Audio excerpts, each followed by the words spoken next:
Então, falei, rapaziada, Alex aqui, né? Professor de História e Filosofia.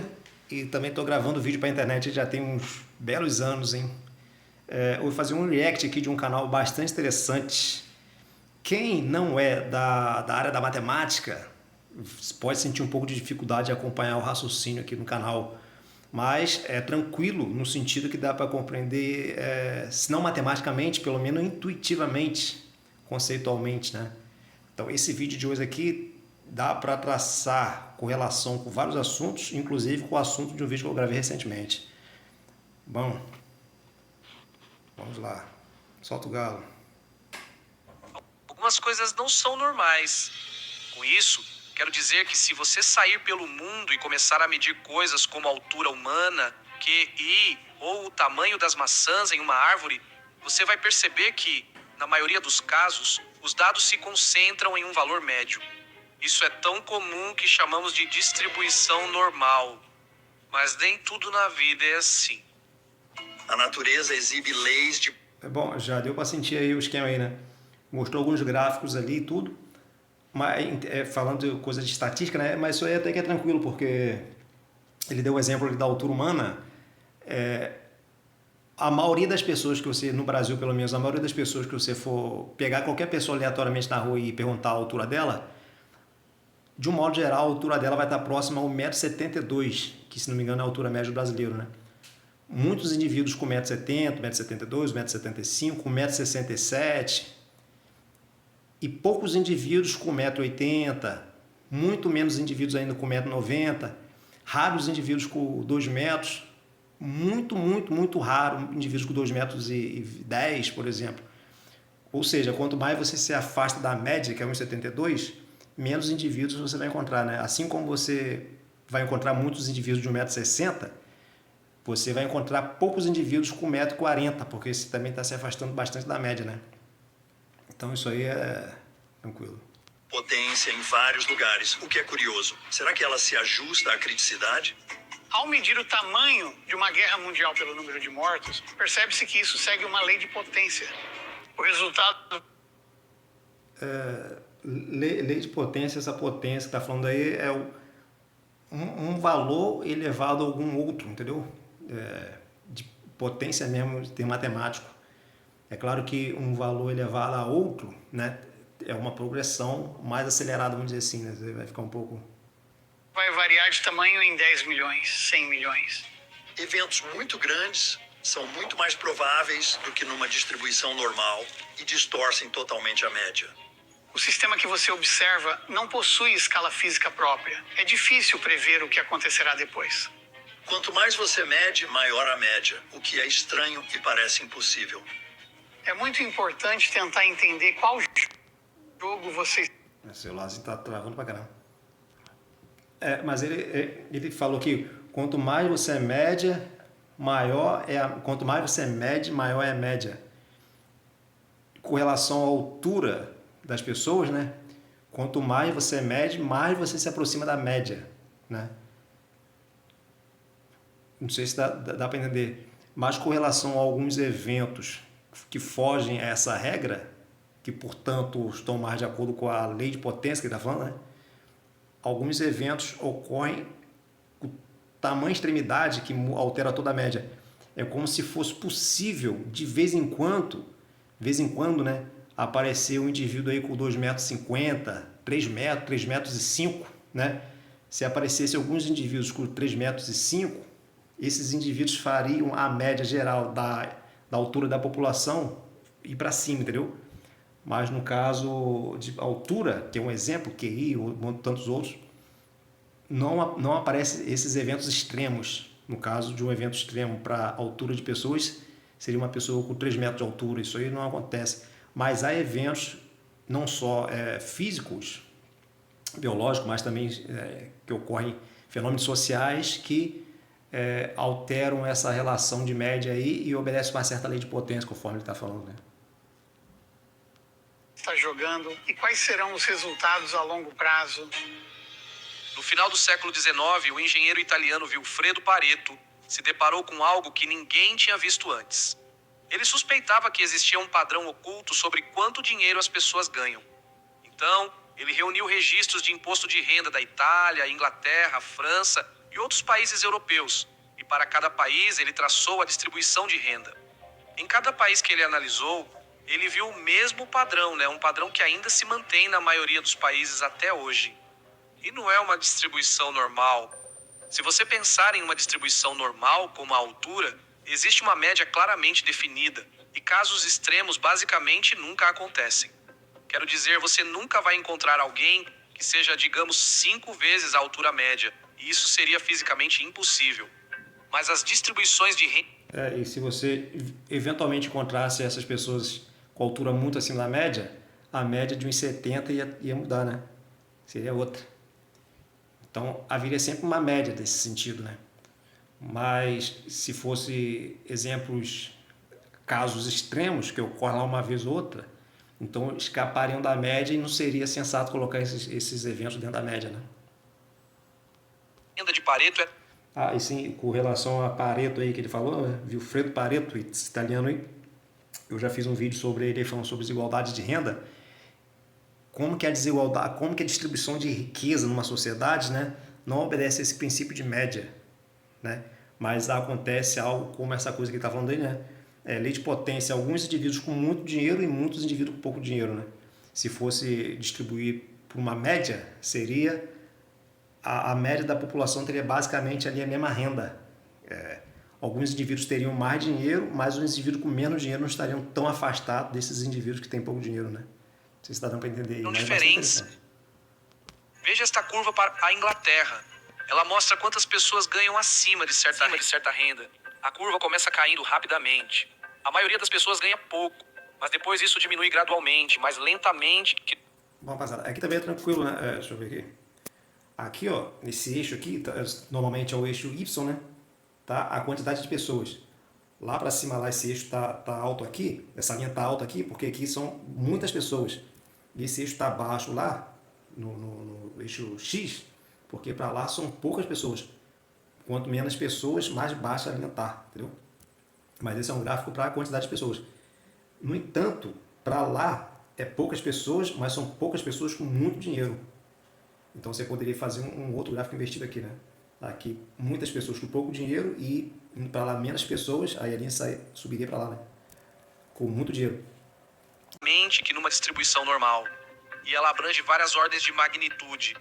Havia pessoas que ganhavam de 5 a 100 vezes mais que outras. Esse tipo de diferença simplesmente não aconteceria se a renda fosse distribuída normalmente. Agora, para reduzir essa enorme variação de dados, Pareto pegou todos os valores e os plotou dessa forma. Em outras palavras, ele usou um gráfico log-log, e quando fez isso, a curva ampla se transformou em uma linha reta. O gradiente era cerca de... Ele usou um gráfico log-log, e quando fez isso, a curva ampla se transformou em uma linha reta. Ele pegou os dados. Os dados são o mesmo, só que ele usou uma espécie de técnica matemática, vamos dizer assim, né? Ao invés de usar potenciação, ele usou logaritmo e transformou o gráfico. Mas aquele esquema, algumas coisas matematicamente sim, a gente vai compreender muito bem, mas dá para perceber que intuitivamente do que se trata, né? O gradiente era cerca de menos 1,5. Ou seja... Ele mostrou o gradiente ali de 1,5. É porque, não sei se deu para ver, mas deixa eu botar aqui uma canetinha. Ele fez um... Não, deixa eu mudar essa cor aqui.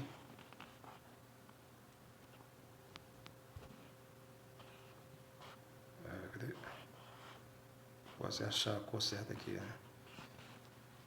Bom, de cinza. Quando ele for de gradiente, ele fez uma linhazinha assim, né, gente? Ó. É como se fosse o degrau da escada, né?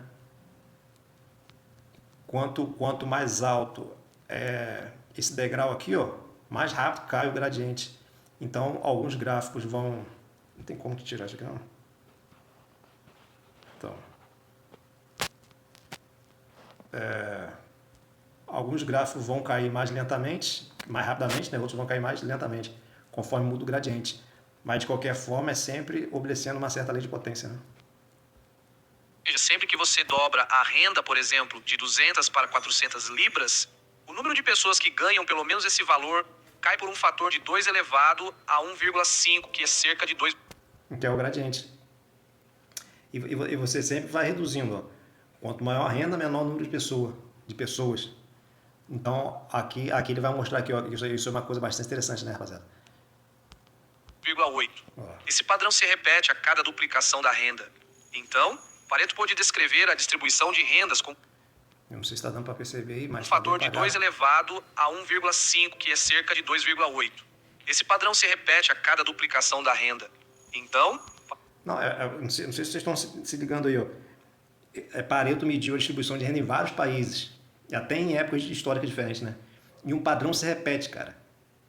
É uma coisa muito doida isso. E os degraus aqui, ó, eles são sempre basicamente os mesmos. Mas ele vai reduzindo progressivamente para cima os quadradinhos. Não sei se vocês conseguem perceber naquilo que depois ele vai falar aqui, como se fosse uma espécie de fractal, olha para cima e vai reduzindo. Porque menos pessoas conseguem atingir o topo lá, né? Pareto pôde descrever a distribuição de rendas com uma única equação simples.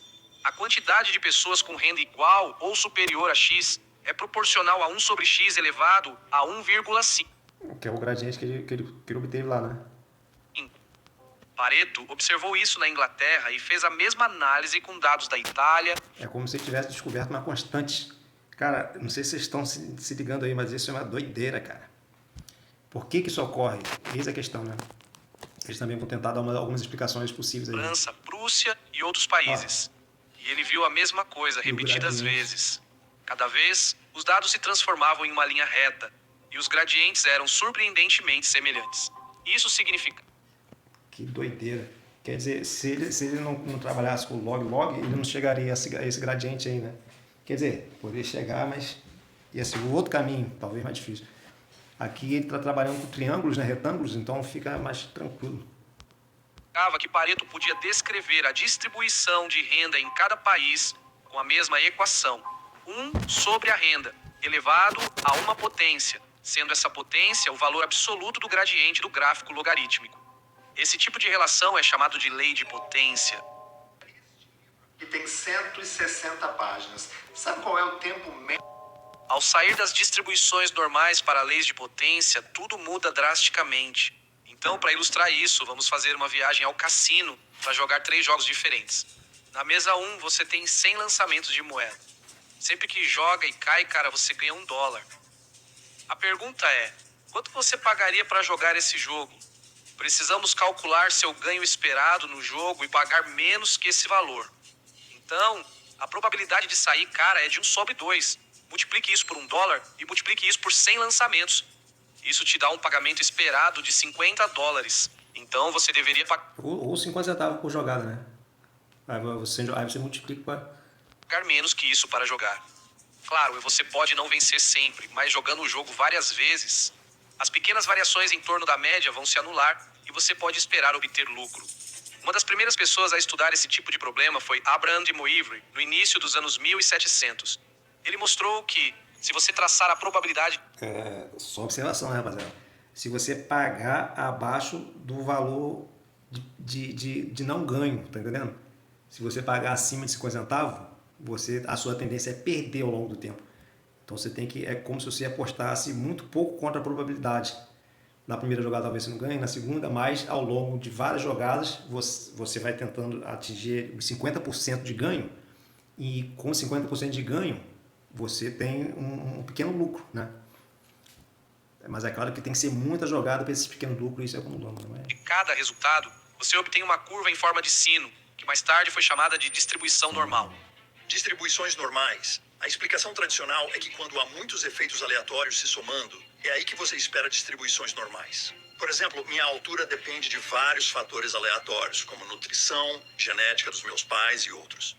Mas se esses efeitos aleatórios são aditivos, é isso que tende a levar a distribuições normais. Na mesa 2, o jogo é diferente.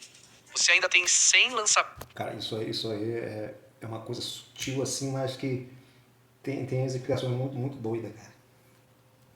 Menos da moeda. Porque é um outro assunto também que eu já trouxe aqui no canal, aqui, um vídeo falando sobre a teoria da complexidade, né? A imprevisibilidade, esse tipo de coisa toda, né? Como que ocorre, por que ocorre, entendeu? São assuntos aí... Mas desta vez, em vez de potencialmente ganhar $1 em cada cara ou coroa, seus ganhos são multiplicados por algum fator. Você começa com $1. Sempre que você tira cara, multiplica seus ganhos por 1,1. Se sair coroa, você multiplica seus ganhos por 0,9. Após 100 jogadas, você leva o total para casa.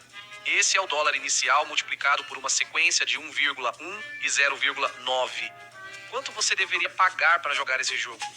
Bem, a cada jogada, seu prêmio pode aumentar ou diminuir, e cada resultado é igualmente provável toda vez que você joga a moeda. Então, o fator esperado por rodada é 1,1 mais 0,9 dividido por 2 igual a 1. Se você começa com $1, seu prêmio esperado também é $1. Então você deveria aceitar pagar menos de $1 para jogar, certo? Bem, se você olhar para a distribuição dos prêmios, pode ver que você pode ganhar muito.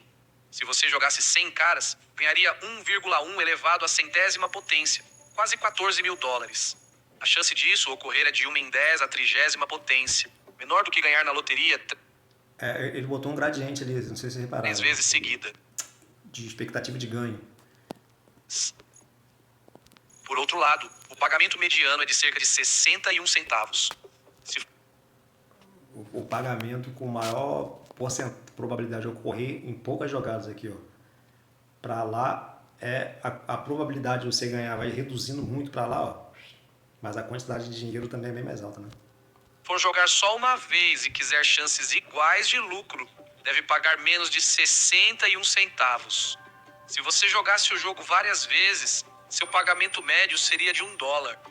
Veja o que ocorre ao trocar o eixo X de escala linear para logarítmica. Bem, você vê que a curva vira uma distribuição normal. Por isso esse tipo é chamado de distribuição log normal. Quando efeitos aleatórios se multiplicam, se eu tenho uma certa riqueza, então minha riqueza aumenta uma certa porcentagem no ano seguinte por causa dos meus investimentos, e no ano seguinte ela muda por outro fator aleatório. Em vez de somar, multiplico ano após ano. Se você tem um produto de números aleatórios, o logaritmo do produto é a soma dos logaritmos. Então, o que era um produto de números aleatórios passa a ser traduzido em somas dos logaritmos desses números aleatórios. E é isso que leva à chamada distribuição log normal. E distribuições log normais produzem grandes desigualdades. Você não vê apenas uma média, né? Você vê uma média com uma cauda longa e grande. Há uma probabilidade muito maior de eventos realmente grandes. Nesse caso, uma riqueza tremenda sendo obtida do que você esperaria de uma distribuição normal. A curva é assimétrica porque o lado negativo só vai até 0. Então, no máximo, você poderia perder $1. Mas o lado positivo pode continuar crescendo até quase $14 mil. Agora vamos à mesa 3. $14 mil com 100 jogadas? Acho que é, né? Acho que eles sempre trabalham com 100 jogadas. Agora, um terceiro jogo, né? O jogo de $1 e o jogo que vai assomando 1 mais 0 vezes 0,9 e assim sucessivamente. Desta vez, você joga uma moeda começando com $1 e o prêmio dobra a cada jogada. E você continua jogando até sair, cara, então o jogo termina. Então, se sair cara no seu primeiro lançamento, você ganha $2. Se sair coroa e depois, cara, você ganha $4. Se você tirar 2 coroas e depois uma cara no terceiro lançamento, você ganha $8 e assim por diante. Se você precisasse até o 80º lançamento para tirar uma cara, você ganharia 2 elevado a N dólares. Então, quanto você deveria pagar para jogar esse jogo? Bem, como no nosso exemplo anterior, precisamos calcular o valor esperado. Então, suponha que você tire uma cara na sua primeira tentativa. O prêmio é de $2 e a probabilidade desse resultado é de 1,5. Então, o valor esperado desse lançamento é de $1. Se você precisar de 2 lançamentos para tirar uma cara, então o prêmio é de $4 e a probabilidade disso acontecer é de 1/4. Então, novamente, o valor esperado é de $1. Também devemos considerar a chance de sair cara na terceira vez. Rapaziada, a probabilidade vai caindo e o prêmio vai subindo, mas o valor de pagamento que você deveria pagar continua sempre o mesmo. Nesse caso, né, o prêmio é de $8 e a probabilidade disso acontecer é de 1/8. Então, novamente, o valor esperado é de $1. E temos que continuar repetindo esse cálculo para todos os resultados possíveis. Precisamos continuar somando $1 para cada uma das diferentes opções. Por exemplo, jogar a moeda 10 vezes até cair cara ou 100 vezes antes de sair cara. Eu sei que é extremamente improvável, mas o prêmio é tão grande que o valor esperado desse resultado ainda é de $1. Entenderam? A probabilidade vai caindo, mas o valor a ser pago cresce proporcionalmente, né? Então isso ainda aumenta o valor esperado do jogo todo. Isso significa que, teoricamente, o valor esperado total desse jogo é infinito. Mais uma Que propaganda. tal fazer um curso gratuito de Python com 8 horas de duração? São 4 aulas com 2 horas cada aula. Infinito. Isso é conhecido como o paradoxo de São Petersburgo. Se você olhar para a distribuição dos pagamentos, pode ver que ela não tem limite. Ela abrange todas as ordens de magnitude. Você poderia... É interessante, né? Porque se tá caindo sempre, ó, essa uma hora ela vai tocar na base ali, né? Só que não, vai sempre correndo em paralelo, quase paralelo, né? Cara, isso é uma doideira, né? A linha vai descendo aqui, fazendo uma curva, certo? Mas vai se aproximando muito, muito, muito, mas nunca encosta, né? receber um pagamento de $1.000, $100.000 ou até $1 milhão ou mais. E embora um pagamento de $1 milhão seja improvável, não é tão improvável assim. É cerca de 1 em 1 milhão. Se você colocar ambos os eixos em escala logarítmica, verá uma linha reta com gradiente de Cara, isso aqui é um barulho danado, é cachorro, é obra, é som, é moto. menos 1. Bom, vamos lá. O pagamento do paradoxo de São Petersburgo segue uma lei de potência. Aqui, a lei de potência específica diz que a probabilidade de um pagamento x é igual a x elevado a menos 1, ou 1 sobre x. Em jogos anteriores, com distribuições normal ou log normal, é possível medir a largura ou desvio padrão da distribuição. Numa distribuição normal, 95% dos dados estão a até 2 desvios padrão da média. Mas com uma lei de potência, como no paradoxo de São Petersburgo, não há uma largura mensurável. O desvio padrão é infinito. Isso torna as leis de potência fundamentalmente diferentes, com propriedades estranhas. Imagine que você pega um monte de amostras aleatórias e depois faz a média delas, e então pega mais amostras aleatórias e faz a média delas. Você vai perceber que a média continua aumentando, ela não converge.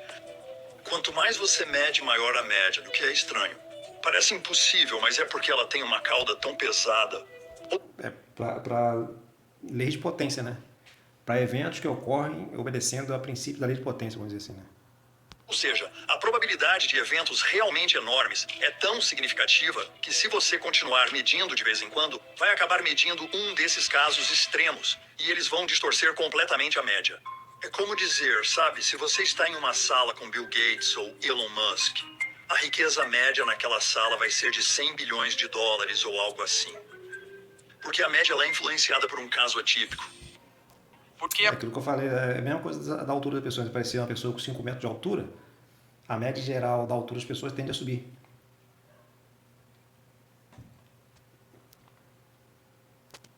a configuração simples de São Petersburgo gera uma lei de potência. Se você olhar para o prêmio X, pode ver que ele cresce exponencialmente a cada lançamento da moeda. X é 2 elevado a n. Ao analisar a probabilidade de lançar a moeda esse número de vezes e obter cara... Aqui, porque tem gente que às vezes não consegue enxergar isso aí, rapaziada. Mas esse gráfico aqui não é o gráfico da probabilidade, é o gráfico do prêmio que vai crescendo. Ó. Ao passo que a probabilidade vai diminuindo, né?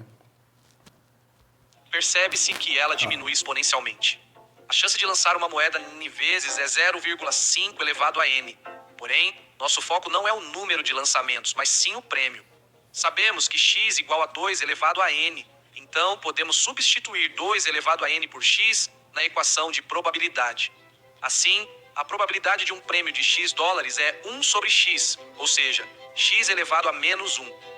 Quando você junta tudo, os exponenciais conspiram para formar uma lei de potência. E isso é algo muito comum na natureza. Muitas vezes, quando vemos leis de potência, existem dois exponenciais por trás que estão interagindo para formar uma lei de potência.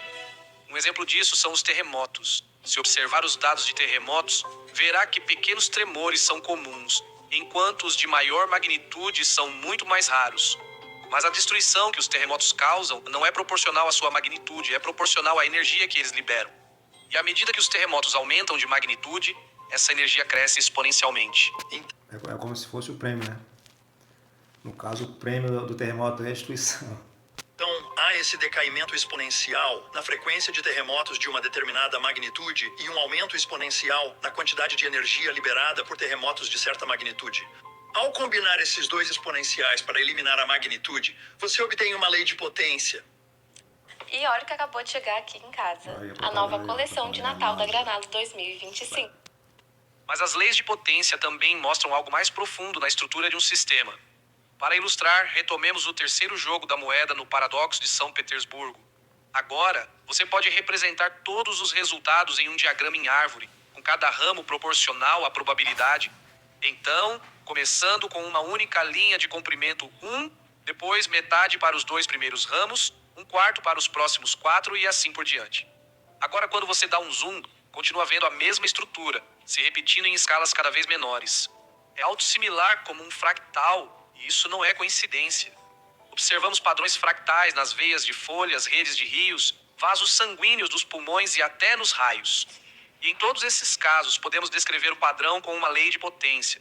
Leis de potência e fractais estão intrinsecamente ligados.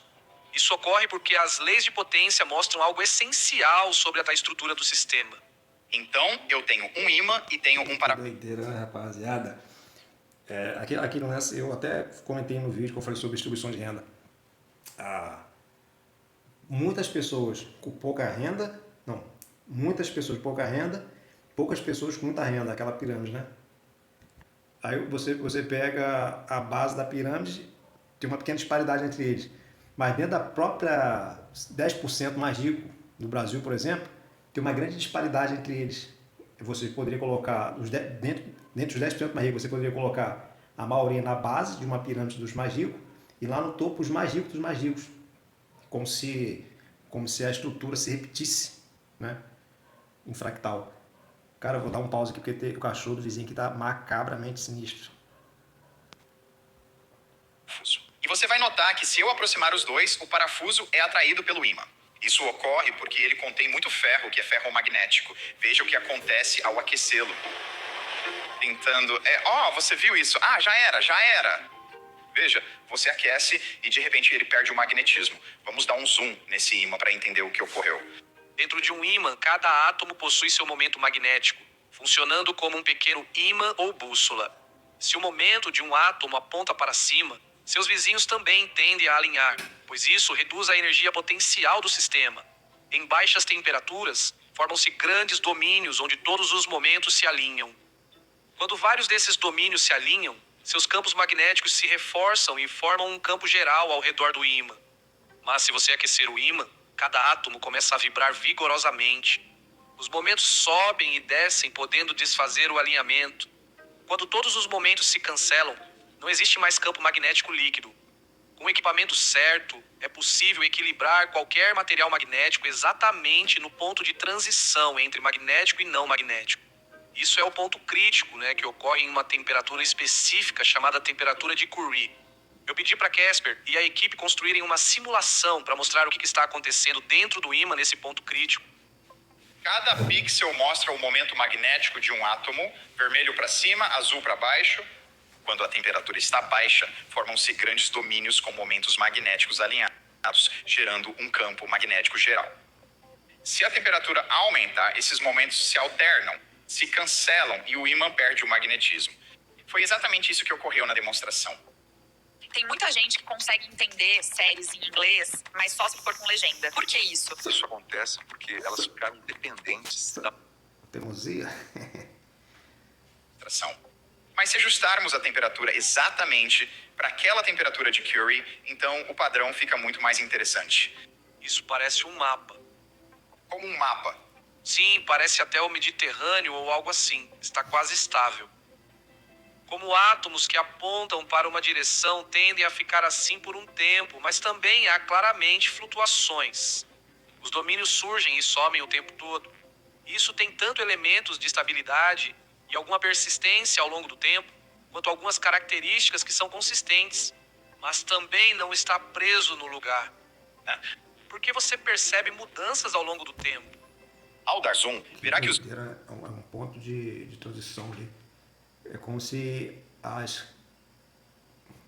esqueci o nome que se dá, mas os continentes ali, as placas tectônicas, né? Ficassem nesse momento de instabilidade aí por conta da energia que vem do centro da Terra, do manto de fogo, não, de larva incandescente, né? Ferro, Mesmos padrões se repetem em todas as escalas. Você tem domínios de dezenas a milhões de átomos, sem habilidade inerente ao sistema. Ou seja, é livre de escala, é como um fractal. Ao analisar o tamanho e a distribuição dos domínios, obtém-se uma lei de potência. A geometria subjacente revela subitamente um caráter fractal ausente em ambos os lados da transição de fase. Bem na transição de fase, você obtém um comportamento fractal, e isso aparece como uma lei de potência. Quando você encontra uma lei de potência, está lidando com um sistema sem escala intrínseca. Isso caracteriza um sistema em estado crítico, né, o que traz grandes consequências.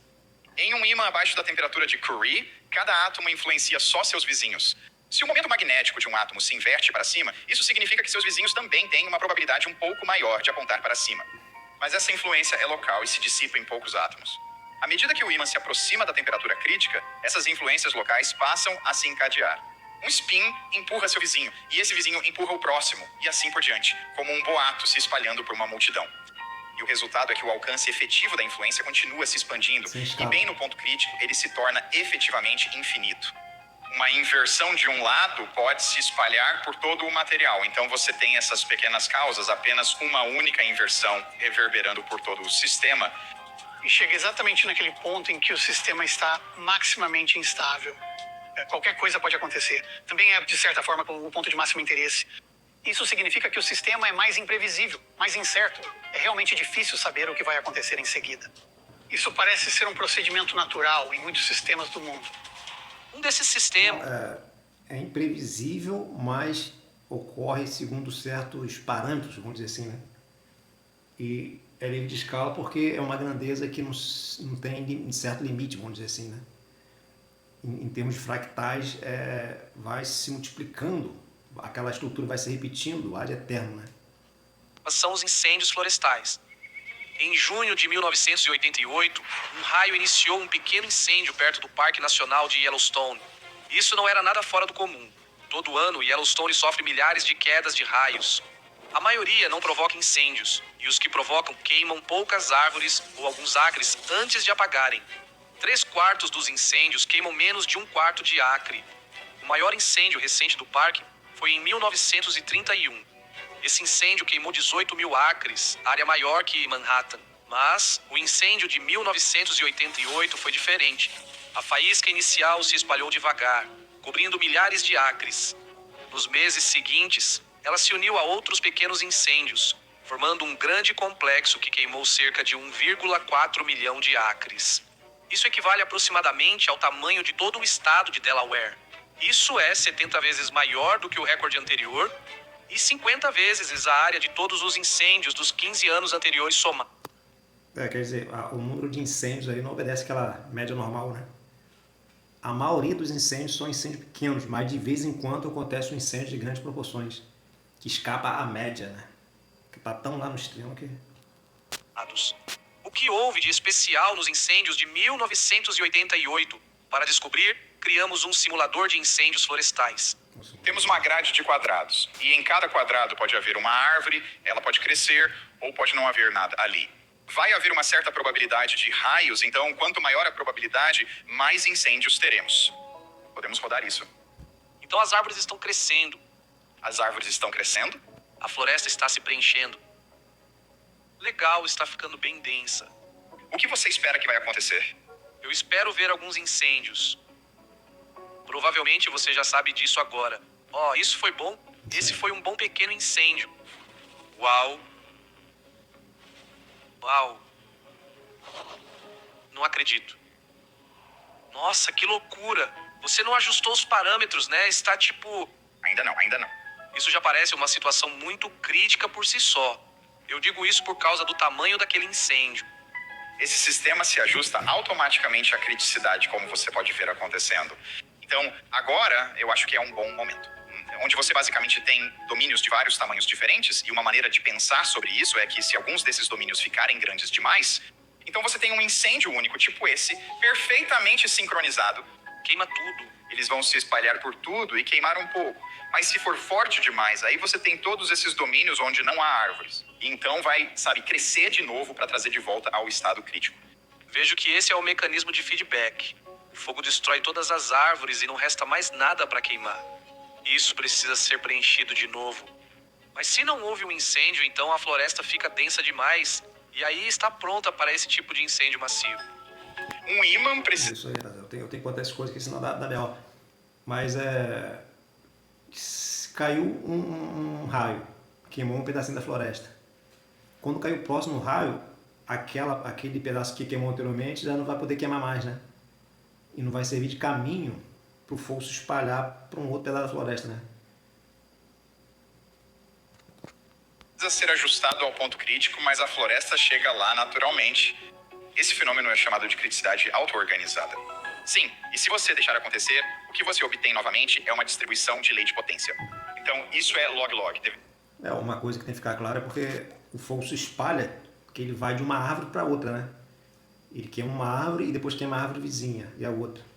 Então, se entre essa árvore aqui e essa aqui não tivesse essa do meio, então o fogo não conseguiria chegar aqui, né? E é por isso que quanto mais densa a floresta, mais árvores tem para queimar e o fogo ganha em proporção, né? Deveria ser uma linha reta? Mais uma propaganda. Sim, e se você deixar acontecer, o que você obtém novamente é uma distribuição de lei de potência. Então, isso é log-log. Deveria ser uma linha reta? Esse tipo de coisa parece totalmente aleatório e imprevisível. E é de certa forma, mas ainda assim segue um padrão. Existe um padrão matemático consistente para todos esses tipos de desastres. É chocante. Não é imprevisível porque, apesar de você não saber exatamente quando vai cair o raio ou onde ele vai cair, né? É de se esperar que haja uma grande queimada, porque a floresta está muito densa. E se a floresta está pouco densa, então espera-se que não haja uma grande queimada, né? Existe algo de fractal nisso? Principalmente em termos dos, domínios das árvores quando você está nesse estado crítico. Então você tem áreas muito densas, você tem áreas não densas. Assim, um raio pode causar incêndios de vários tamanhos. Na maioria das vezes, você tem pequenos incêndios com 10 ou menos árvores queimando. Um pouco menos frequentemente, você tem incêndios com menos de 100 árvores. E de vez em quando você tem esses incêndios massivos que reverberam por todo o sistema. Agora, você pode esperar que, porque o incêndio é tão grande, tenha que haver um evento significativo causando isso. Não é o caso, pois todos os incêndios têm a mesma causa. É um único raio, a única diferença é onde ele atinge e a composição exata da floresta naquele momento. Então, de certa forma, os grandes incêndios nada mais são do que versões ampliadas dos pequenos. E pior, são inevitáveis. Aprendemos que, em sistemas críticos, grandes incêndios não são causados por eventos especiais. Não houve nada de especial no incêndio de Yellowstone. Em 1935, o Serviço Florestal dos Estados Unidos criou a política das 10 horas da manhã. O plano era extinguir qualquer incêndio até as 10 horas da manhã seguinte ao relato. Ingenuamente, essa estratégia faz sentido. Se você controlar todos os incêndios rigorosamente, nenhum sairá do controle.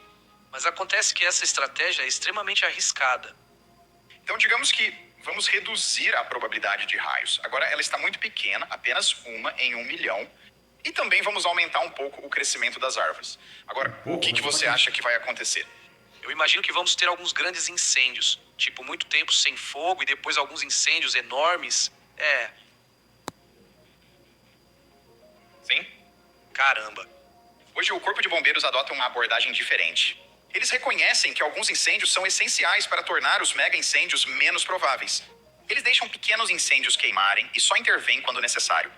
Em alguns casos, eles até criam pequenos incêndios intencionalmente para queimar parte do acúmulo. Pode levar anos para restaurar a floresta após um século de supressão de incêndios. Mas não só as florestas da Terra estão nesse estado crítico. Doideira. Todos os... Quanto mais densa, mais exuberante a floresta, dependendo da floresta, é claro, mais suscetível ela está a queimar por inteiro, né? E durante muito tempo a galera não percebeu isso. Dias, a crosta terrestre está se movendo e se rearranjando. As tensões se acumulam lentamente à medida que as placas tectônicas se esfregam umas contra as outras. Na maioria das vezes, apenas algumas pedras desmoronam. O solo pode se mover apenas uma fração de milímetro. Mas as tensões se dissipam em muitos terremotos imperceptíveis. Existem terremotos realmente minúsculos acontecendo agora mesmo debaixo dos seus pés. Você só não consegue senti-los porque eles são muito pequenos. Mas eles são terremotos. Eles são causados por pequenos movimentos de deslizamento na crosta terrestre. Mas às vezes esses movimentos aleatórios podem desencadear uma reação em cadeia poderosa. Em Kobe, Japão, a manhã de 17 de janeiro de 1995 parecia como qualquer outra. Kobe era uma cidade pacífica e, apesar do Japão ser acostumado a terremotos, nunca havia sofrido um grande Cara, eu tinha 10 anos de idade na época. Cara, e eu lembro disso muito vagamente, assim, que isso aí saiu no jornal ali, no noticiário direto. Esse terremoto foi sinistro, filho. tremor. Por séculos, gerações acreditaram que o chão era estável sob seus pés. Olha lá. Mas naquela manhã, nas profundezas do subsolo, uma tensão foi liberada perto da falha de Nojima. A tensão passou para as seções seguintes da falha. Em segundos, a ruptura se espalhou por 40 quilômetros da crosta, deslocando o solo em até 2 metros e liberando energia igual à de várias bombas atômicas.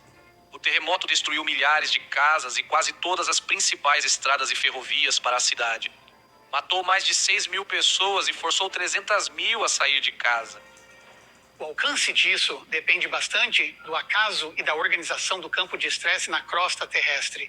E parece que está organizado de tal forma que muitas vezes é possível que o terremoto se propague como uma avalanche por um longo caminho e produza um terremoto muito grande e incomum. Mas se você observar o processo por trás desse terremoto, é o mesmo processo físico. É só que o processo de geração de terremotos naturalmente produz eventos que variam em uma enorme escala de magnitudes. E nós realmente não estamos acostumados a pensar sobre isso.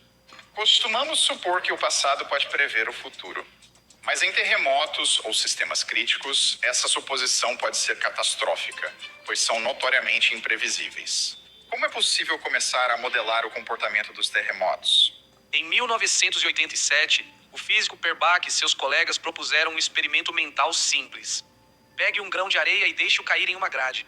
Continue jogando grãos até que o monte fique tão inclinado que eles comecem a rolar para outros quadrados. É isso aí. É igual o lance da árvore lá, né? Você vai acumulando a possibilidade de um pequeno evento desencadear algo grande, porque é um processo em cadeia, né? Vai se reverberando. No caso ali, é como se cada grão de areia fosse acumulando um pouquinho de energia para uma catástrofe grande, que no caso aí vai ser o desabe, né? No caso do terremoto, o terremoto em si, lá no movimento das placas tectônicas, né? No caso do fogo, o espalhamento pelas árvores, esse tipo de coisa toda, né? Analisaram foi o tamanho dessas que eles chamavam de avalanches, essas reorganizações do número de grãos de areia. Perguntaram, com que frequência você vê avalanches desse tamanho? Esta é a versão mais simples de um simulador de pilha de areia que você poderia imaginar. Começamos soltando um grão de areia no centro e ele continuará subindo. Com um grão vai ficar tudo bem, com 2 grãos vai ficar tudo bem, com 3 grãos vai ficar tudo bem, mas já está à beira de desmoronar. E então, quando chegar a 4 ou mais, basicamente vai desmoronar. É mais propaganda. Oi, eu moro aqui no Santa Clara. Sei lá, uma coisa pulsante, como se algo estivesse tentando escapar ou algo assim. Muito parecido com um videogame. Isso pareceu bem louco. E é simétrico. Características geométricas legais. Então, isso pode ser interessante porque agora nós pausamos em um ponto onde este do meio vai cair. Você olha... Rapaziada, falar uma besteira aqui agora. Coisa que me vem na cabeça. Mas, atenção, será que a auto-organização das moléculas pela vida, né, acumulando energia, não é uma coisa que obedece uma certa lei de potência? Como se a complexificação na questão da organização das moléculas se tornasse cada vez mais sofisticada, né? Ou não? Com a acumulação de energia, né? Direcionando nesse sentido da complexificação. Ao redor e ver. Basicamente pode pensar nesses montes marrons ou esses 3 montes altos de grãos como sendo maximamente instáveis. Eles estão prestes a cair. Então você pode pensar neles como esses dedos de instabilidade. Se qualquer coisa tocar neles, todo o sistema, eles simplesmente vão desabar. Eu vejo isso se propagando. É legal ver isso mais devagar. Sinto que dá pra ver várias ondas se propagando ao mesmo tempo. Alguns dizem que a crosta terrestre acumula tensões em áreas instáveis, semelhantes a dedos. Quando uma rocha desmorona, isso pode se espalhar por esses dedos e causar grandes terremotos. Se você olhar para os dados, há evidências ainda mais convincentes que ligam a simulação do monte de areia aos terremotos. Vamos supor que, em vez de deixar cair no centro, o que é bem irrealista, eu vou deixar cair aleatoriamente. Isso é loucura.